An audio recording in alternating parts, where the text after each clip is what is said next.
ओम शांति। मधुबन मुरली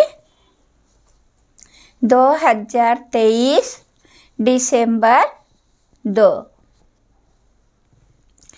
बाबा के महावाक्य आज का। मीठे बच्चे, समय प्रति समय ज्ञान सागर के पास आओ।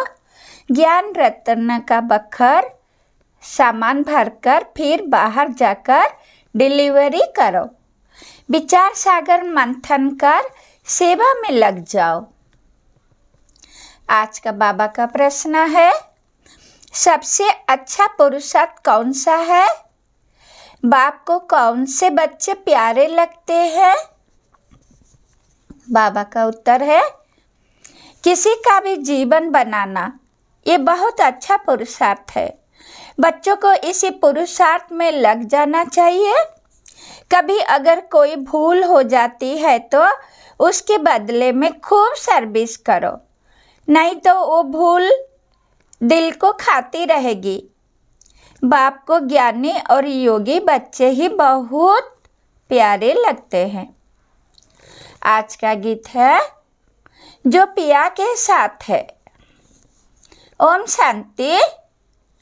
विस्तार है, बच्चे समझ सकते हैं कि सम्मुख मुरली सुनना व टेप में सुनना व कागज पर पढ़ने में फर्क जरूर है। गीत में भी कहते हैं जो पिया के साथ है वो ज्ञान का बरसात तो सबके लिए है, परंतु साथ में रहने से बाप के एक्सप्रेशन को समझने, भिन्न भिन्न डायरेक्शन को जानने का बहुत फायदा होता है। परंतु ऐसे भी नहीं किसको बैठ जाना है। बखर सामान भरा और जाकर सर्विस की, फिर आया बखर भरने। मनुष्य सामान खरीद करने जाते हैं बेचने के लिए, बेचकर फिर सामान लेने आते हैं। ये भी ज्ञान रत्नों का बखर है। बखर लेने वाले तो आएंगे ना, कोई डिलीवरी नहीं करते हैं, पुराने बखर पर ही रहते हैं, नया लेने नहीं चाहते हैं। ऐसे भी बेसमझ है। मनुष्य तीर्थों पर जाते हैं, तीर्थ तो नहीं पाएंगे ना, क्योंकि वो तो जड़ चित्र है। इन बातों को बच्चे ही जानते हैं, मनुष्य तो कुछ भी नहीं जानते। बहुत बड़े बड़े गुरु लोग श्री श्री महामंडलेश्वर आदि जिज्ञासुओं को तीर्थ पर ले जाते हैं। त्रिवेणी पर कितने जाते हैं। नदी पर जाकर दान करने को पुण्य समझते हैं। यहाँ भक्ति की तो बात ही नहीं। यहाँ तो बाप के पास आना है तो बच्चों को समझकर फिर समझाना है। प्रदर्शनी में भी मनुष्य को समझाना है। ये जो 84 जन्म का चक्र लगाते हैं ये तो बच्चे जानते हैं, सब नहीं लगाते हैं। इसमें समझाने की बड़ी युक्ति चाहिए। इस चक्र में ही मनुष्य मूंझते हैं। झाड़ का तो किसको पता ही नहीं। शास्त्र में भी चक्र दिखाते हैं, कल्प की आयु चक्र से निकालते हैं।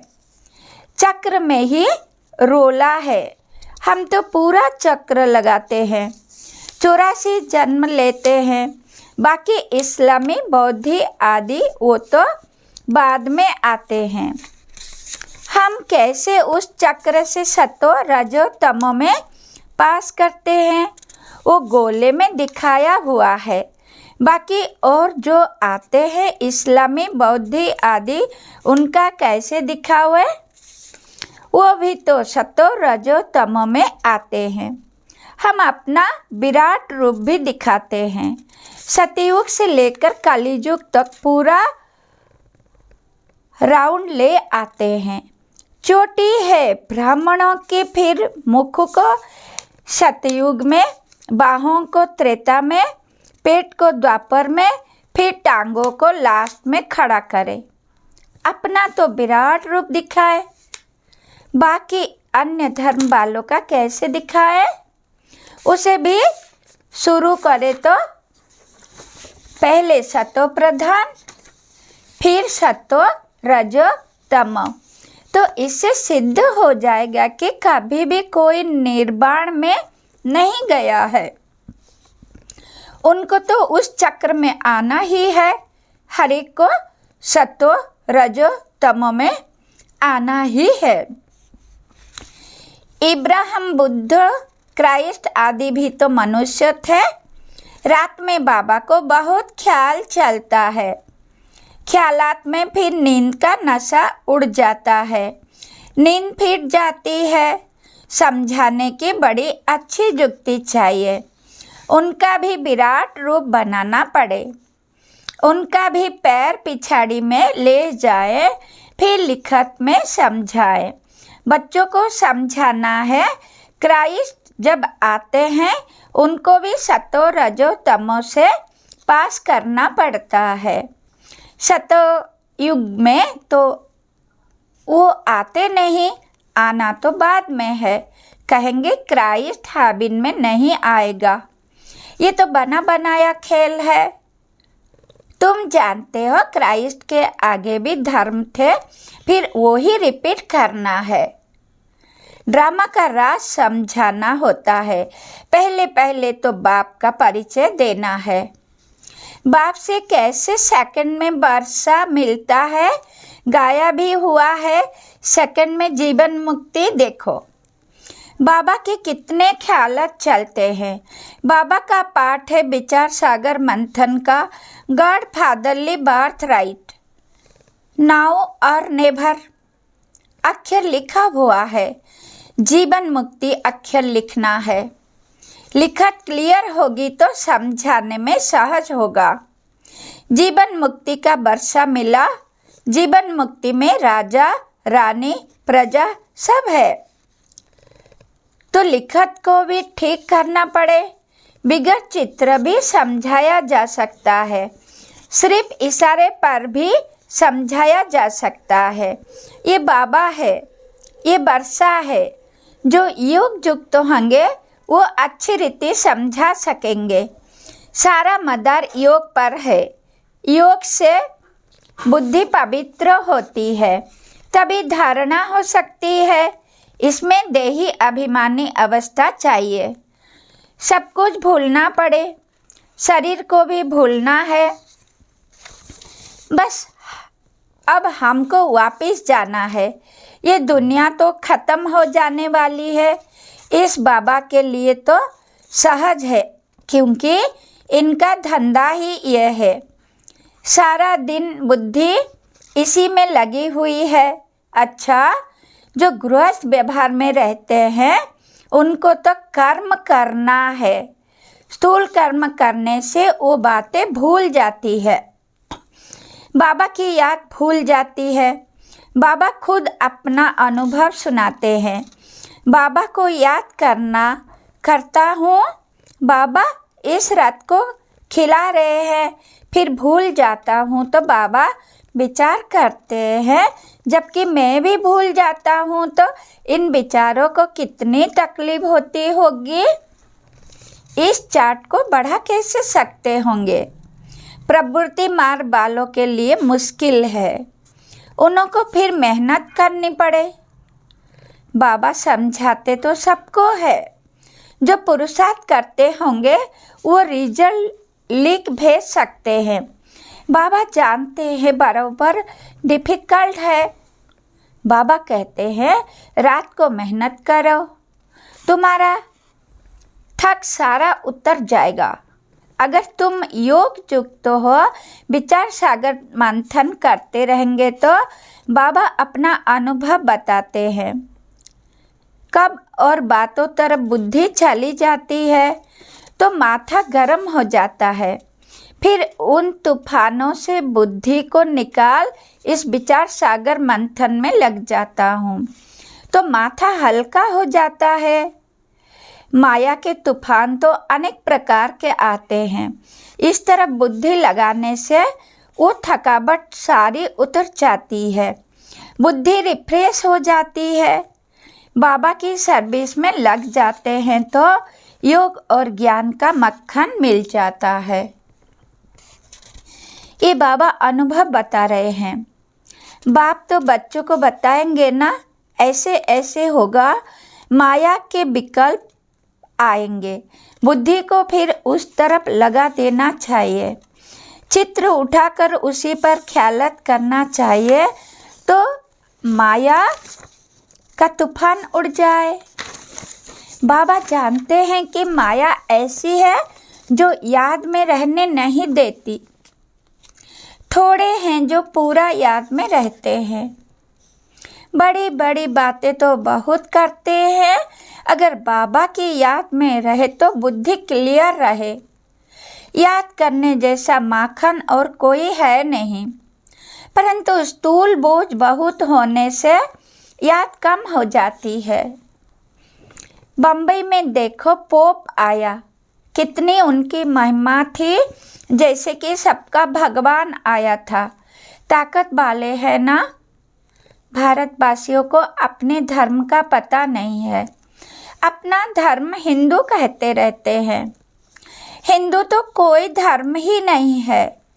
कहाँ से आया, कब स्थापन हुआ, किसको पता नहीं है। तुम्हारे में ज्ञान की उछल आनी चाहिए। शिव शक्तियों को ज्ञान में उछल मारनी चाहिए। उन्होंने तो शक्तियों को शेर पर दिखाया है सारी ज्ञान की बात।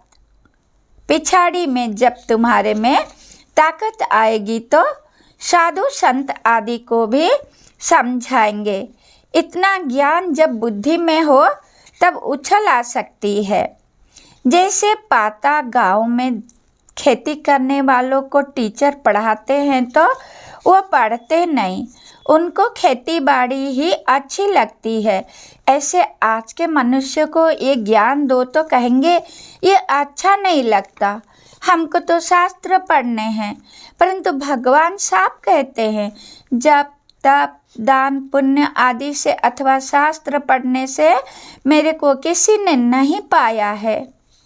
ड्रामा को नहीं जानते, वो थोड़े ही समझते हैं नाटक में एक्टर्स है, पाठ बजाने ये चोला लिया है।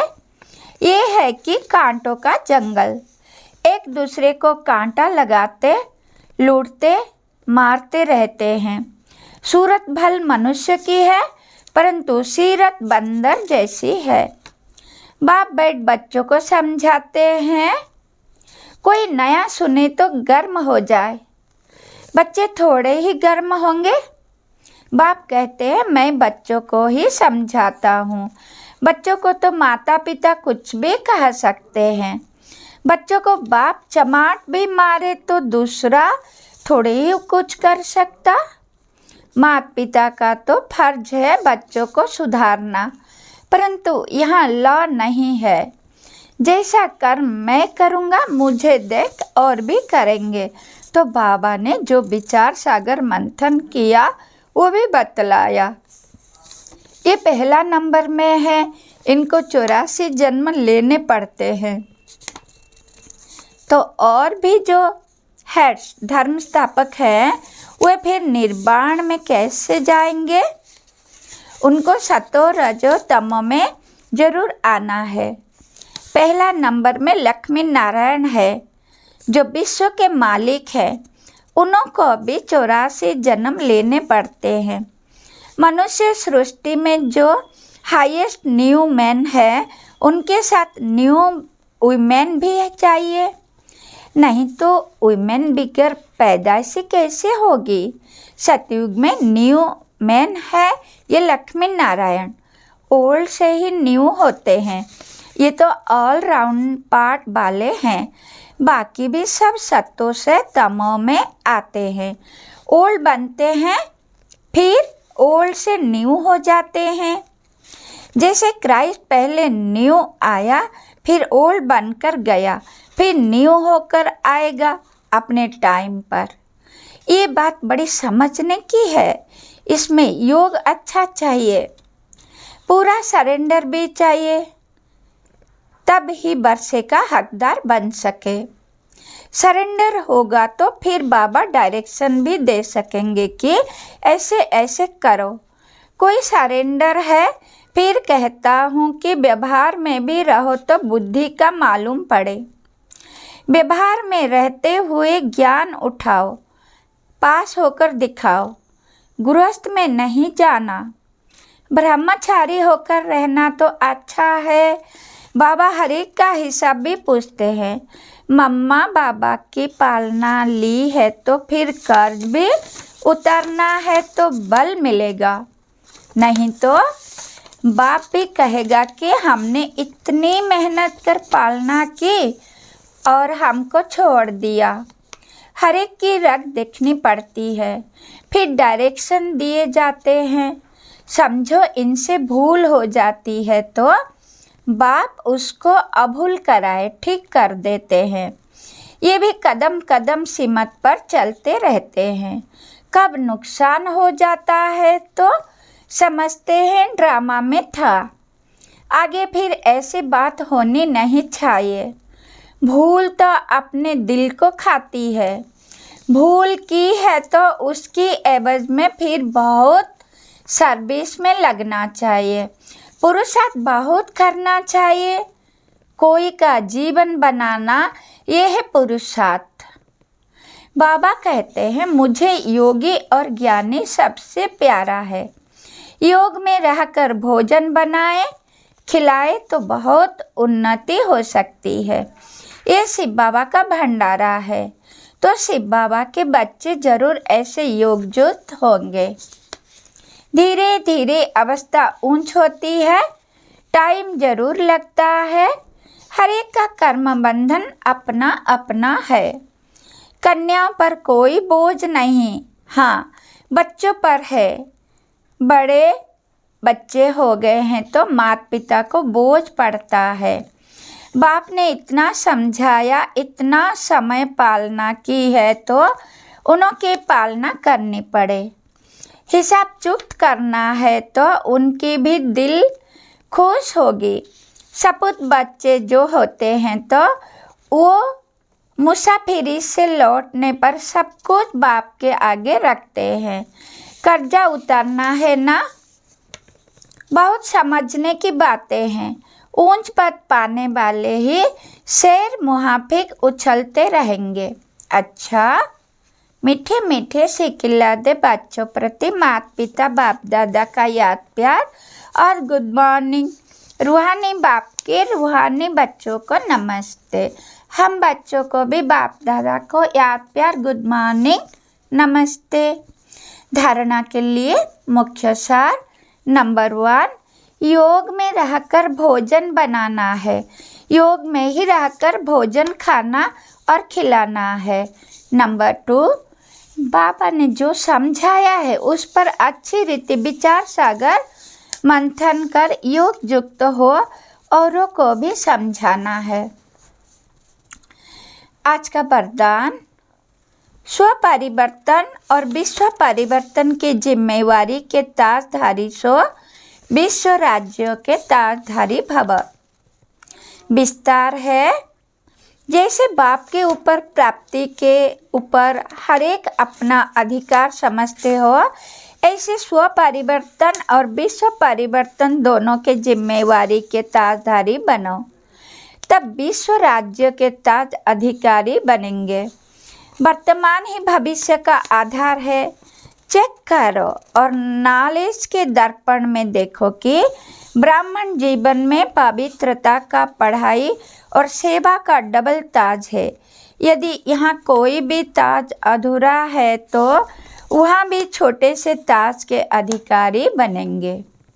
आज का बाबा का स्लोगन, सदा बाप दादा की छत्र छाया के अंदर रहो तो विघ्न विनाशक बन जाएंगे।